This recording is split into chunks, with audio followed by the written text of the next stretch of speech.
The restaurant hummed with energy, a midday rush of chatter, laughter, and the clinking of cutlery. Servers weaved between tables, balancing trays laden with steaming plates of food. Families shared fries, co-workers leaned over laptops, and a toddler squealed as their drink toppled over. Outside, the sun bathed the bustling street in a golden glow, but inside, the warmth came from the smell of fresh burgers and the hum of ordinary life. Oh, so you're saying they look like 13 children in the background. Donald Trump walked in quietly, his overcoat draped over his arm. His presence carried a gravity that turned heads, though he seemed indifferent to the attention. His team followed close behind, murmuring softly as they discussed the day's schedule. Trump scanned the room, his expression neutral, seeking an empty booth for a quick meal. But the calm was short-lived. A voice cut through the air, sharp and biting. "Excuse me, but are you even supposed to be here?" Heads turned toward a corner of the room where a man seated near the window looked up in confusion. Marcus, a black man in his late 30s, wore scuffed work boots and a windbreaker that had seen better days. His eyes narrowed, but his tone remained calm. I'm sorry?" said Marcus. The restaurant manager, a tall man with a stiff posture and a name tag that read Brian, crossed his arms. "You've been sitting here for a while," he said, loud enough for others to hear. "Are you actually ordering something, or are you just taking up space?" The U.S. man remained silent, possibly recognizing his birthday. Marcus frowned. "I already ordered. I'm waiting for my food." Brian scoffed, his tone dripping with disdain. "We don't allow loitering. If you're not eating, you need to leave." The chatter in the restaurant began to die down. Customers exchanged glances. Some avoided the scene while others quietly pulled out their phones, recording the tension as it unfolded. Marcus leaned forward, his voice steady but firm. "I paid for my meal, just like everyone else. I'm not going anywhere." End quote. Brian's voice dropped, but the venom in his words cut deeper. "I've seen your type before, always looking for trouble," he said. The air in the restaurant grew thick, oppressive. A hush fell over the room. Trump stopped mid-step, his sharp gaze locking onto the scene. His expression shifted, curiosity melting into concern. He raised a hand slightly, signaling his team to stay back. I frowned, pressing my hand on the wall. Striding forward with purpose, his voice broke the tense silence. "Excuse me," he said, his words calm but commanding. "What's going on here?" "Your..." Trump's voice cut through the thick silence like a blade. "What's going on here?" The room, frozen in the charged tension between Marcus and the manager, seemed to shift toward him. All eyes locked on Trump, whose steady presence filled the space. Fork tusks filled the space. Brian, the manager, turned abruptly, startled by the interruption. His smug expression faltered for a moment before he recovered. "Mr. Trump," he said, his tone shifting to one of forced politeness. "This isn't anything to worry about, just a misunderstanding with a customer. If people claim to not feel that, who knows?" Trump didn't move, his gaze fixed on Brian. "A misunderstanding?" he asked, his voice even but loaded with unspoken weight. "That's not what it looks like. Your story don't matter to me." His eyes glazed over. Brian did not respond. "Okay, I was hoping I might try again, like I said." Marcus cleared his throat, his shoulders straightening as he spoke. "He accused me of loitering," he said, his voice calm but edged with frustration. "I paid for my meal. I'm just waiting for it." Brian interrupted, his voice rising defensively. "He's been here too long, and we have policies against people sitting around without eating." His words were sharp, but his body language betrayed unease. "Okay, and, well..." Trump's eyes narrowed slightly, his tone cool but pointed. "So you're saying he paid for his food, yet you're harassing him for waiting to eat it? Is that how you treat your customers here?" The manager flushed. That's not harassment. We just can't have people like him, Trump interjected, his words landing with precision. The room gasped. Brian stiffened, his mouth opening and closing as though searching for a response. I didn't mean it like that, he stammered. It's just policy. Trump stepped forward, his towering frame emphasizing his authority. Policy, he echoed. Tell me, does your policy include treating customers with respect, or is that reserved for certain customers? And now for the kids of the future. Brian's face turned crimson. I'm just doing my job. Trump's voice lowered, but the weight behind it made the room seem even quieter. If this is how you define your job, then you're in the wrong line of work. Damn it. Marcus looked up at Trump, a flicker of gratitude crossing his face. The tension in his posture softened slightly as he watched the exchange unfold. Let me make something clear, Trump said, turning his gaze to the room now, addressing not just Brian but everyone within earshot. We're better than this. As Americans, we respect everyone. It doesn't matter where you're from or what you look like. Racism has no place here. No place anywhere. The room seemed to hold its breath. Customers leaned in, their phones still pointed at the scene, capturing every word. Brian attempted to regain control, his voice trembling. I didn't mean anything by it. Look, if he feels offended... Trump raised a hand, silencing him. No, this isn't about feelings. This is about what's right and wrong. And what you did here? It's wrong. The manager's eyes darted around the room, his discomfort palpable as he realized there was no support for him here. Trump pulled out his phone, his movements deliberate. Without breaking eye contact with Brian, he dialed a number. The silence was deafening as the call connected. Oh, you got a silencer on it.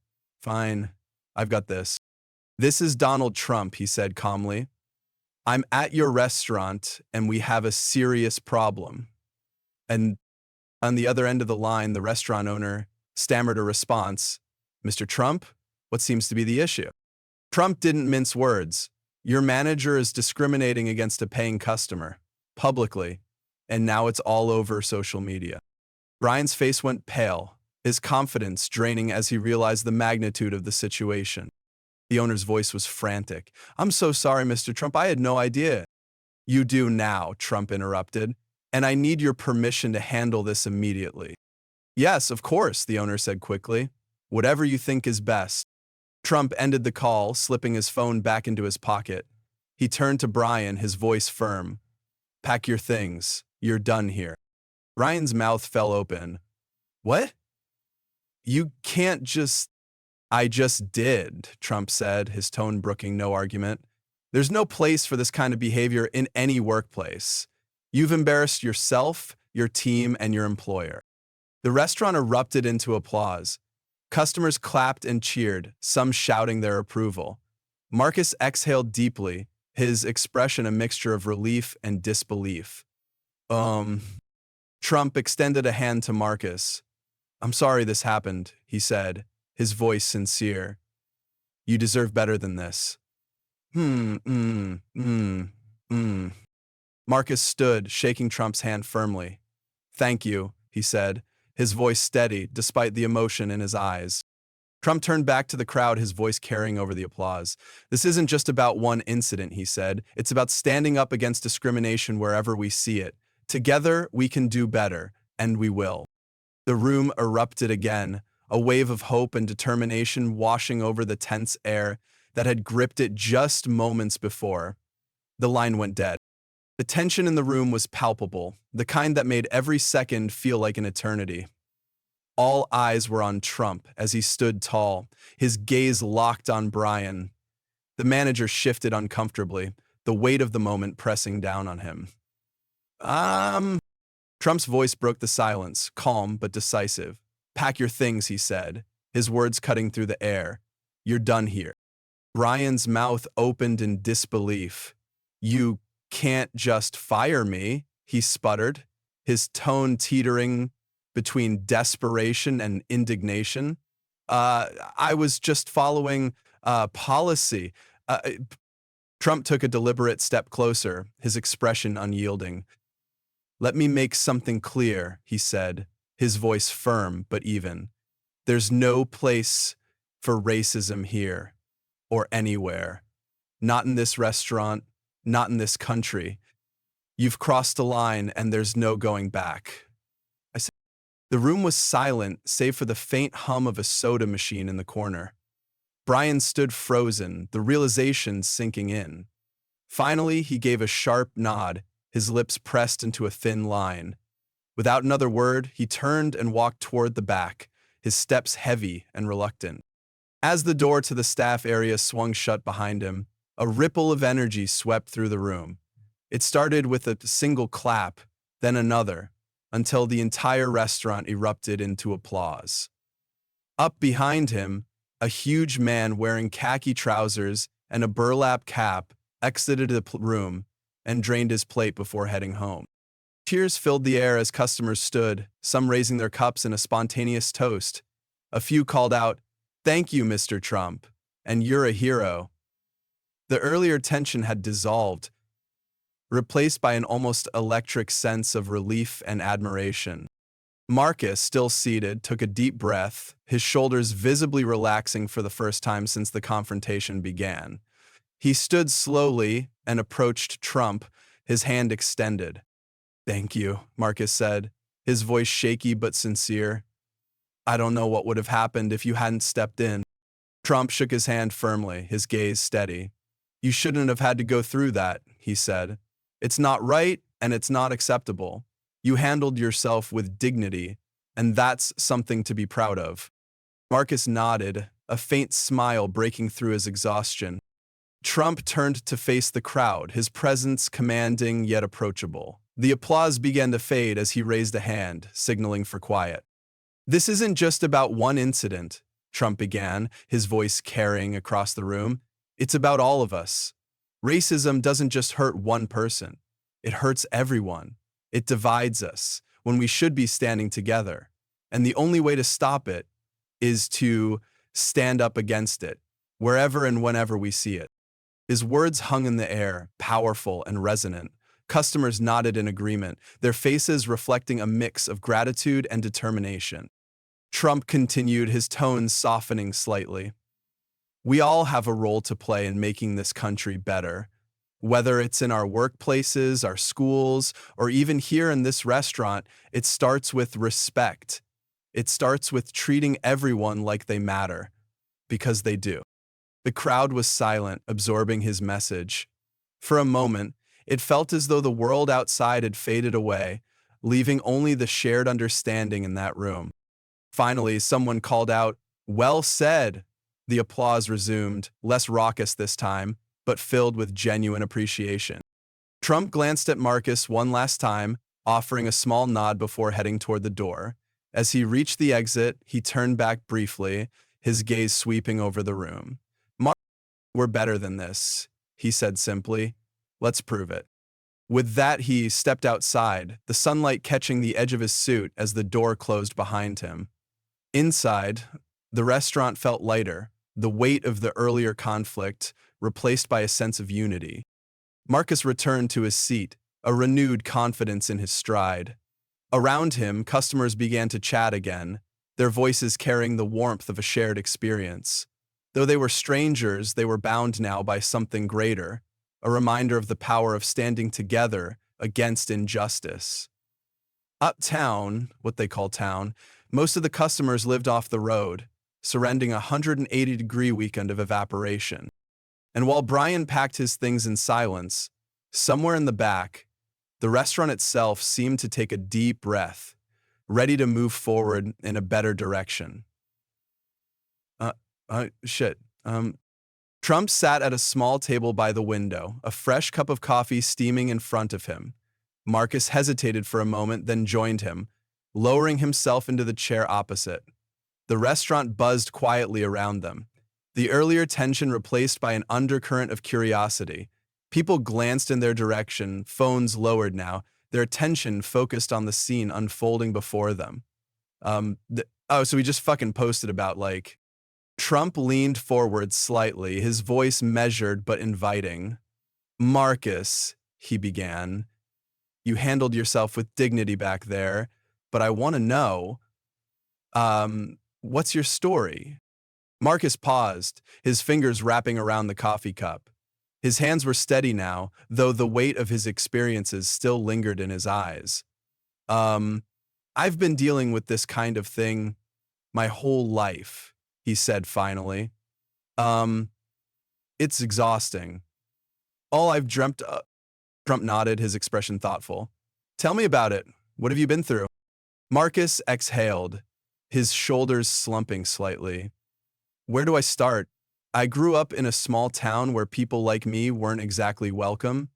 Every opportunity felt like an uphill battle. He paused, glancing out the window as if searching for the right words. When I finally got my first job, I worked twice as hard as everyone else just to prove I deserved to be there. But no matter what I did, it was never enough.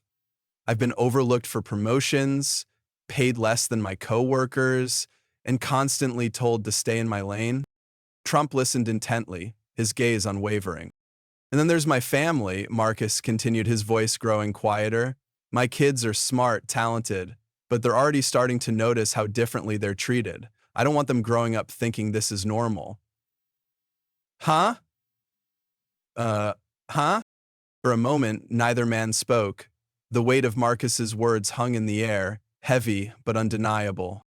You're not alone in this, Trump said finally. It shouldn't be this way. Not for you, not for anyone. Across the room, a woman stepped forward hesitantly. She was in her late 40s, dressed in a sharp blazer, and her voice trembled slightly as she spoke. I'm sorry to interrupt, she said, her eyes darting between Marcus and Trump.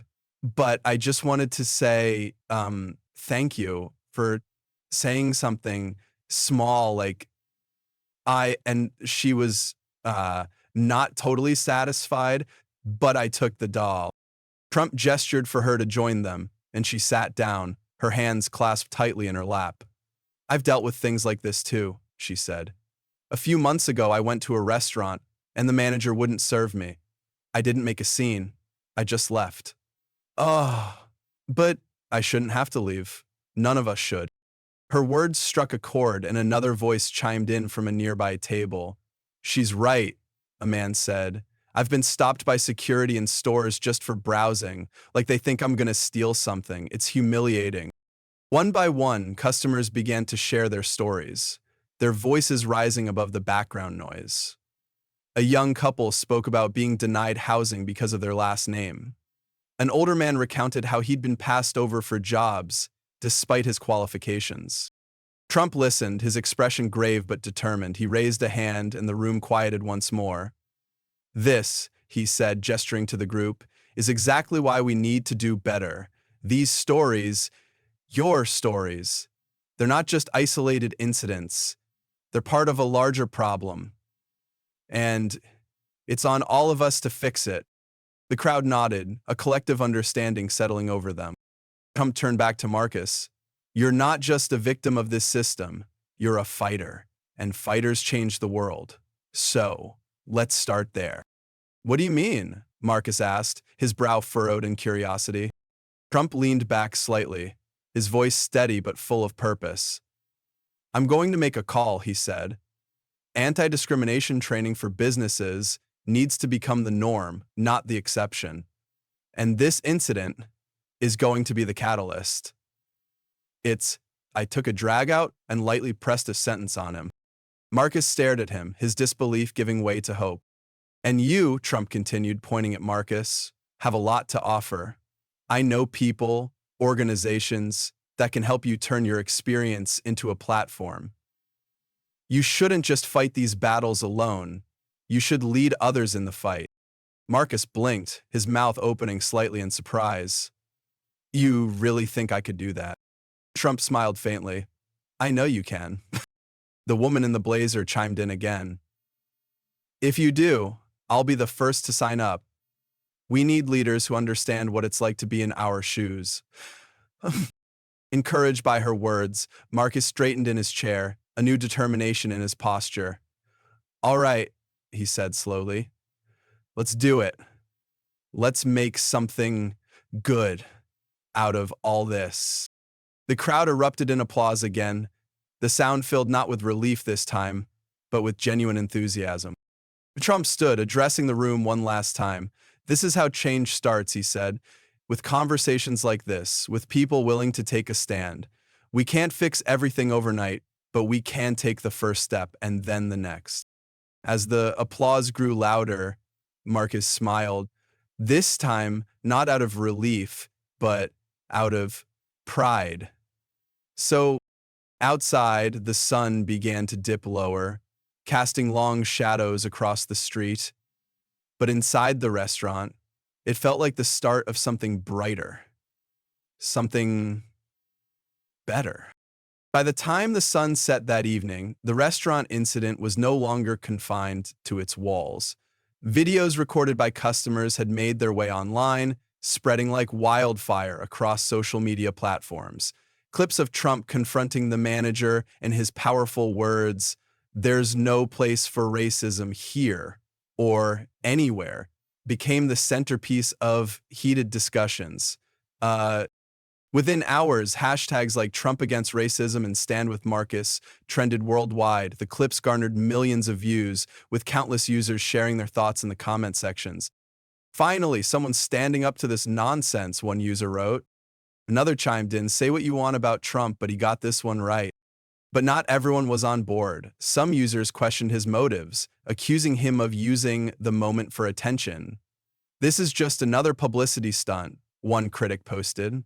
Others debated whether his actions aligned with his past rhetoric. The divide was stark. For every person praising his boldness, there was another questioning his sincerity. Social media turned into a battlefield, with both sides passionately defending their views. By the next morning, the story had reached mainstream media. Major news outlets aired the viral footage, dissecting every detail of the encounter. Headlines flashed across screens. "Trump confronts racism head-on in local restaurant." Viral video sparks debate on discrimination in businesses. Talk shows invited experts to weigh in, debating the broader implications of racism in the workplace. Was this incident an isolated event or part of a systemic issue? Amid the buzz, Marcus's voice emerged as a beacon of clarity. News anchors interviewed him, and his composed yet heartfelt demeanor captivated viewers. "I never expected someone like Donald Trump to step in like that," Marcus said during one segment. "It wasn't just about me. It was about standing up for what's right. No one should feel like they don't belong, especially in their own country." His words resonated deeply, sparking conversations about how often these incidents go unnoticed or unaddressed. Marcus's bravery in sharing his story inspired many to reflect on their own experiences with discrimination. As the media frenzy continued, reporters sought Trump's perspective. In a press statement delivered from his office, he addressed the incident head-on. "This isn't about politics," Trump began, his tone measured but resolute. "It's about humanity. Racism has no place in our country, not in restaurants, not in schools, not anywhere." He paused, allowing the weight of his words to settle. "We have a responsibility to stand up when we see injustice. That's what I did, and that's what I'll continue to do. This is bigger than any one person or moment. It's about creating a future where respect and dignity are non-negotiable." The statement was widely shared, drawing both praise and criticism. Supporters applauded his directness, calling it a rare and necessary stance. Critics, however, questioned whether his words matched his past actions, reigniting debates about his role in shaping the nation's discourse on race. Back in the restaurant's neighborhood, something remarkable began to happen. Customers who had been there that day returned, expressing their gratitude to Marcus and the remaining staff. Some left notes of encouragement taped to the windows, while others donated to organizations that fought discrimination. A sign appeared near the counter. its bold letters reading, "This is a place of respect for all. Hate has no home here." The ripple effect was undeniable. What started as a moment of conflict had grown into a nationwide conversation. And for Marcus, it was a reminder that even in the face of adversity, speaking out could spark change. The days following the incident marked a turning point for the restaurant and its community. The once bustling establishment had grown quieter, its reputation temporarily tarnished by the viral footage of the manager's behavior. The restaurant's owner, a middle-aged man named Richard, knew he had to act decisively to rebuild trust, not just with his customers, but with his staff and the larger community. Richard made his first move quickly. He called an all-hands meeting, addressing his employees with a mix of apology and determination. "What happened here was unacceptable," he said firmly. "This isn't who we are, and it's not who we'll be moving forward."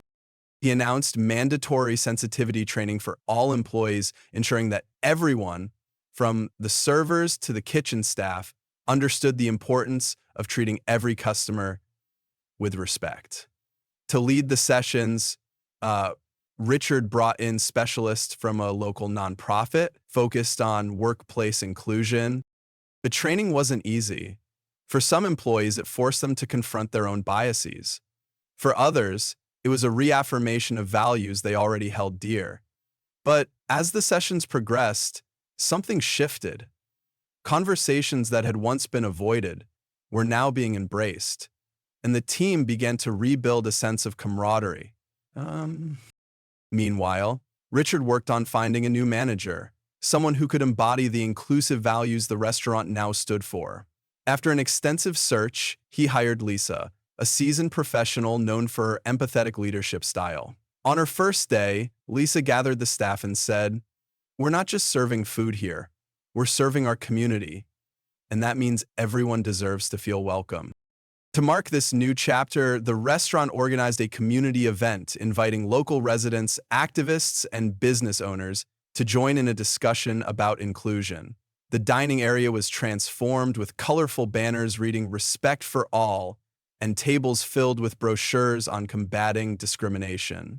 The turnout was overwhelming. People from all walks of life filled the room, eager to share their stories and learn from one another. Marcus was a featured speaker, his voice steady but heartfelt as he recounted his experience. "What happened here shouldn't have happened," he said, "but I'm standing here today because someone stood up for me, and now it's my turn to do the same for others." His words drew a standing ovation, the room erupting in applause. Behind the scenes, Marcus's life was transforming as well. With Trump's support, he had been connected to a network of professionals who recognized his potential. Through mentorship and training, Marcus secured a leadership position in a prominent company. His role wasn't just about advancing his career, it was about making workplaces more inclusive. Marcus quickly became an advocate for diversity, hosting workshops and speaking at conferences about the importance of creating environments where everyone could thrive. His story resonated with many, proving that resilience and support could turn even the darkest moments into opportunities for growth. The ripple effects of the incident didn't stop there. Inspired by what happened at the restaurant, other businesses in the area began to reevaluate their own practices. Owners met with their teams, discussing how they could ensure fairness and respect for all customers. Some implemented anti-discrimination policies for the first time, while others enhanced existing ones, committing to regular staff training. A small cafe down the street added a sign to its door, "All are welcome here, always." A bookstore created a safe space for community members to share their stories of overcoming prejudice. You're like, that bitch is... The changes weren't just about policies, they were about people. Stories began to surface of employees standing up for customers, of strangers stepping in to help one another, of a community that had once been fractured coming together in ways no one had anticipated. This passage is started with demon vice for the most part. Trump, watching from afar, received updates about the progress being made. When asked about his role in the transformation, he said, "I didn't do this alone. Change happens when people come together, when they decide enough is enough." I'm just glad I could be part of it. Back at the restaurant, the atmosphere felt different now. Customers walked in with a sense of ease, greeted warmly by staff who had learned the value of connection. Marcus stopped by occasionally, sharing a meal and a laugh with Lisa, who had become a friend and ally. The group met every day, and whenever they walked into the kitchen, they greeted him, Marcus, with a smile and warmth. A little chair had been piled in a nearby corner. One evening, as the sun set and the restaurant filled with the sounds of clinking glasses and cheerful chatter, Marcus sat at a corner table, reflecting on how far things had come. He thought about Trump's intervention, the conversations that followed, and the people who had stepped up to make a difference. He smiled, knowing that this wasn't just about one moment or one person. It was about a movement, a ripple of hope that had started in a small restaurant and was now reaching far beyond its walls. The young man softened and sighed, and said along with the label, going to the waterfall over the table, "I wish I'd thought about cooking for my family sometimes," he added. As the evening sun cast a golden glow over the restaurant, Trump stood by the door, his hand on the handle. He paused, turning back to face the room. The earlier tension had been replaced by a quiet determination, a shared understanding that something meaningful had just unfolded. "This isn't just about what happened here today," Trump began, his voice calm but resonant. "It's about what we do moving forward. We can't change the past, but we can shape the future. And it starts with each of us."